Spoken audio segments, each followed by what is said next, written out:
പശ്ചിമേഷ്യൻ സംഘർഷം മുട്ട വിപണിയെ ഇല്ലാതാക്കുന്നു. ഗൾഫ് രാജ്യങ്ങളിലേക്കുള്ള മുട്ട കയറ്റുമതി തടസ്സപ്പെട്ട സാഹചര്യമാണ് ഇന്നുള്ളത്. ഇതോടെ കോഴി കർഷകർ വലിയ പ്രതിസന്ധിയിലാണ്. പശ്ചിമേഷ്യൻ സംഘർഷം തുടരുന്നു. അശാന്തമായ ഗൾഫ് മേഖല. ഗൾഫ് മേഖലയിലേക്കുള്ള മുട്ട കയറ്റുമതി ഇപ്പോൾ തടസ്സപ്പെട്ട സാഹചര്യമാണ്. ഇതോടെ മുട്ടയുടെ സംഭരണ വിലയിൽ വൻ ഇടിവാണ് രേഖപ്പെടുത്തുന്നത്.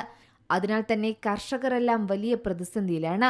ഗൾഫ് മേഖലയിലെ തുറമുഖങ്ങൾ അടച്ചതും വ്യോമഗതാഗതത്തിലെ നിയന്ത്രണങ്ങളുമാണ് ഇപ്പോൾ മുട്ട വിലയ്ക്ക് തിരിച്ചടിയായിരിക്കുന്നത്. മുട്ട കെട്ടിക്കിടക്കുന്ന സാഹചര്യമാണ് ഇപ്പോൾ പല സ്ഥലത്തുമുള്ളത്. എന്നാൽ ഇതൊഴിവാക്കാൻ നാഷണൽ എഗ് കോർഡിനേഷൻ കമ്മിറ്റി സംഭരണ വില കുറയ്ക്കാൻ തീരുമാനിക്കുന്നതാണ് കണ്ടത്. നിലവിൽ ഒരു മുട്ടയുടെ സംഭരണ വില എന്ന് പറയുന്നത് 4 രൂപ 5 പൈസയാണ്. കഴിഞ്ഞ ആഴ്ച 4 രൂപ 40 പൈസയിലായിരുന്നു വിലയുണ്ടായിരുന്നത്. എന്നാൽ ഇന്ന് ഒരു മുട്ട ഉൽപ്പാദിപ്പിക്കാൻ ശരാശരി 5 രൂപ 20 പൈസ ചെലവാകുന്നുണ്ടെന്നാണ് കർഷകർ പറയുന്നത്. മാത്രമല്ല ഉൽപാദന ചെലവും വലിയ തോതിൽ വർദ്ധിക്കുകയാണ്.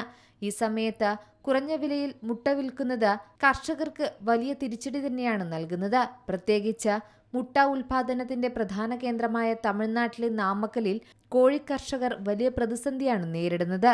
ഇവിടെ 7 കോടി രൂപയുടെ നഷ്ടം സംഭവിക്കുന്നതായാണ് കണക്കുകൾ.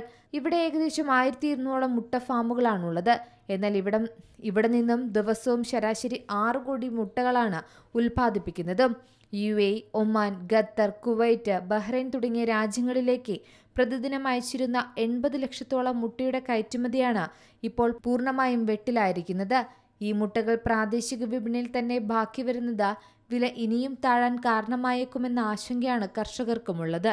പശ്ചിമേഷ്യയിലെ സാഹചര്യം മെച്ചപ്പെടുകയും വിമാന കപ്പൽ ഗതാഗതം കൂടുതൽ സുഗമമായി പുനഃസ്ഥാപിക്കുകയും ചെയ്താൽ മാത്രമാണ് ഇനി മുട്ട വിപണിക്ക് ഒരു തിരിച്ചുവരവുള്ളൂ. News desk Zee Malayalam news. ഏറ്റവും പുതിയ വാർത്തകളും വിശേഷങ്ങളും വിരൽത്തുമ്പിലറിയാൻ സീ മലയാളം ന്യൂസ് എല്ലാ ഡിജിറ്റൽ പ്ലാറ്റ്ഫോമുകളിലും ലഭ്യം.